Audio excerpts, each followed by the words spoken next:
Hello friends, आज मैं आपके सामने एक वीडियो लेकर आया हूँ जो कि एक IBF 4 का बहुत ज़्यादा इंपॉर्टेंट टॉपिक है। इस टॉपिक से पहले भी बहुत बार क्वेश्चन पूछे गए हैं और आगे भी पूछे जाने की पूरी पूरी संभावना है। ठीक है, तो हम बात करते हैं इसके अंदर चार्टरिंग प्रैक्टिसेस। इसमें होता क्या है, अब बेसिकली चार्टरिंग प्रैक्टिसेस की जब बात करते हैं हम, ये टॉपिक है, इसके अंदर टाइप्स के बारे में डिफाइन किया, हमने सब कुछ बताया। तो हमें पहले पता होना चाहिए चार्टरिंग प्रैक्टिसेस क्या होता है बेसिकली। ठीक है, एक जैसे समझो आपके पास कोई सामान है, आप बाहर एक्सपोर्ट करना चाहते हो।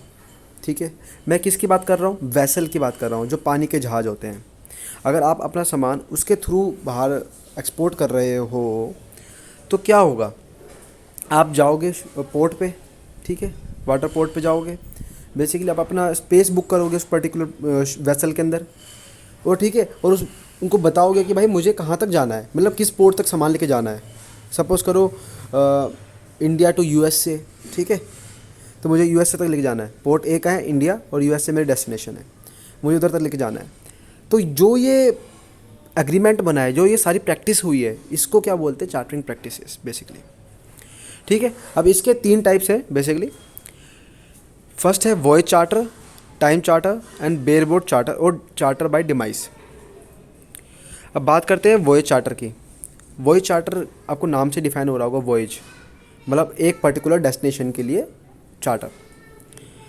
इसके अंदर क्या होता है, देखो मैंने एग्जांपल के थ्रू पता समझाया। जैसे कि मैंने बोला एक पोर्ट ए है, सामान गया पोर्ट बी तक, ये मेरी डेस्टिनेशन थी पोर्ट बी।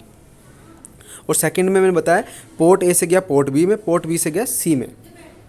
मतलब ऐसा नहीं है कि यार आपका जो डेस्टिनेशन है वो वेसल आपको डायरेक्ट उधर पहुंचा देगी। क्या पता वेसल में और भी ऐसे सामान हो, और भी ऐसे स्टॉपेजेस हो वेसल की, जो उसको कंपलसरी करनी ज़रूरी है। अब कोई भी ट्रेन होती है पहले एक स्टॉप पे रुकती है तो ज़रूर है जो उसका स्टॉप आएगा। ऐसा तो है नहीं कि आपको डायरेक्ट जो आपका एंड पॉइंट पे जाकर रोकेगी।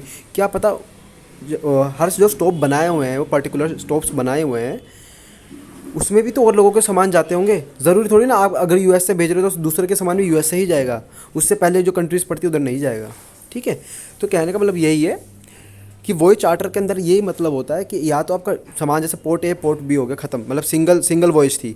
इसमें क्या हुआ, कंजिक्यूटिव वॉयजेस होगी, पार्ट ए से पार्ट बी में गया, पार्ट बी से पार्ट सी में गया। ठीक है, अब भाई जब ये सारा चीज़ें होगी उसके लिए कुछ भाड़ा बनता है। जब हम मेट्रो में जाते हैं या हम रेलवे में जाते हैं, जब हम ट्रेन में जाते हैं, किसी में भी जाते हैं, यार हमें जो व्हीकल यूज़ करते हैं, जिसकी सर्विस यूज़ करते हैं हम, उसको हमें कुछ ना कुछ तो फीस देनी पड़ती है। ये उसी को हम भाड़ा कहते हैं एक तरीके से।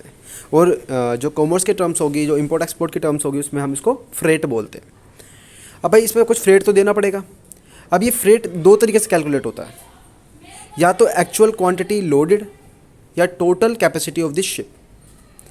ठीक है, इसमें एक पॉइंट और दे रखा है कि भाई ये फॉर्मर वाला जो एक्चुअल क्वांटिटी लोडेड है, इसके अंदर चार्टर को यार पे करना पड़ता है उसके लिए भी जो उसने कैपेसिटी यूज़ नहीं की। ठीक है, हमें बेसिकली इतना पता होना चाहिए कि भाई वही चार्टर के अंदर 2 तरीके से कैलकुलेट करता है वो फ्रेट भाड़ा, एक्चुअल क्वांटिटी लोडेड और total capacity of the ship. Time charter, अब मैं चलो आपको एक चीज़ और बताना चाहूँगा। वही चार्टर के अंदर देखो 2 पर्सन होते हैं, मैं आपको एक वो कन्फर्म कर देता हूँ क्योंकि आगे चलेंगे तो हमें इसके बहुत अच्छे पॉइंट्स बनेंगे।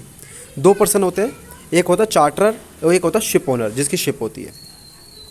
वही चार्टर के अंदर सारी की सारी रिस्पॉन्सिबिलिटी, भाड़ा, मैं ये कहूँगा फ्यूल भरवाना या इंश्योरेंस करना, ये जितनी भी सारी वेजेस बंदे इसमें काम करते हैं, ठीक है, मास्टर है, जो मतलब जितने भी पर्सन है, जितने भी एक्सपेंसेस है, सब कुछ है ना, वो कौन लेता है जिम्मेदारी? Ship owner. ठीक है, चार्टर किस में कुछ नहीं होती, चार्टर तो भाई भाड़ा पे करता है, ख़त्म काम। अब बात आती है हमारी टाइम चार्टर की।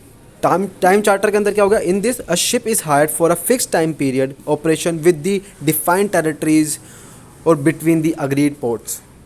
लीगल टर्म से बता दिया गया है। अब ऐसी जगह पर जाना ही नहीं है जो इलीगल है, उधर तो नहीं जाएगा। ऐसे पोर्ट जो गवर्नमेंट ने डिफाइन कर रहे कि हाँ ये पोर्ट है बाकायदा, ठीक है, बंदरगाह। अब ऐसा तो नहीं कि भाई कोई टेरिटरी टच करती है लेकिन गवर्नमेंट ने डिफाइन नहीं कर रखा है भाई बंदरगाह नहीं है, लेकिन बंदा उधर आके इलीगल तरीके से सामान पहुंचा रहा है, तो ये गलत है। मतलब कहने का मतलब सीधा सही है, एक स्टिपुलेटेड टाइम पीरियड के अंदर अपने ऑपरेशंस को करते हुए वो डिफाइंड टेरिटरीज़ के अंदर और अग्रेड पोर्ट्स पे चार्टरिंग करे, उसको टाइम चार्टर कहते हैं।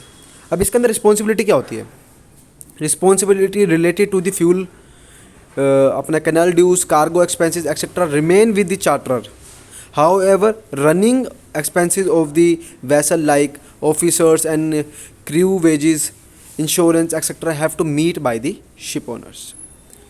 सीधी सी बात है भाई. कार्गो वार्गो जो कस्टम वस्टम के जो चार्जेस होंगे वो कौन पे करेगा? वो चार्टर पे करेगा. सीधी सी बात है भाई, जिसका सामान है.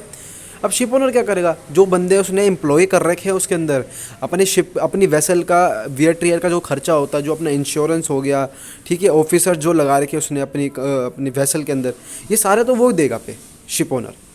इसमें हमें यही पॉइंट पता होना चाहिए कि भाई इसमें शिप ओनर की रिस्पॉन्सिबिलिटी कितनी है और अपनी चार्टर की कितनी रिस्पॉन्सिबिलिटी है. दोनों में एक बस सेम है. ठीक है, बस बात आती है जब हमारी बेयर बोट चार्टर की. ठीक है, और चार्टर बाई डिमाइस इसको हम ये कहते हैं. इसमें होता क्या है, इसमें जो अपना चार्टर होता है ना, वो ये कहता है कि भाई मुझे कुछ स्टिपुलेटेड टाइम पीरियड के लिए आप मुझे वेसल पूरी की पूरी दे दो. आप मुझे पूरी की पूरी वेसल दे दो अपनी. इसमें बात सुना, वेसल देने की बात कर दी इसमें. ठीक है, इसमें कह रहा है कि पूरी की पूरी मुझे आप वेसल दे दो इतने टाइम पीरियड के अंदर. मैं आपको जैसी कंडीशन है इसकी, मैं वैसी में ही पहुंचा दूंगा, इसको वापस आपके पास रख दूंगा. नॉर्मल वियर टियर चलते हैं. अगर इससे ज़्यादा होगा तो उसको ही पे करना पड़ेगा. किसको? चार्टर को.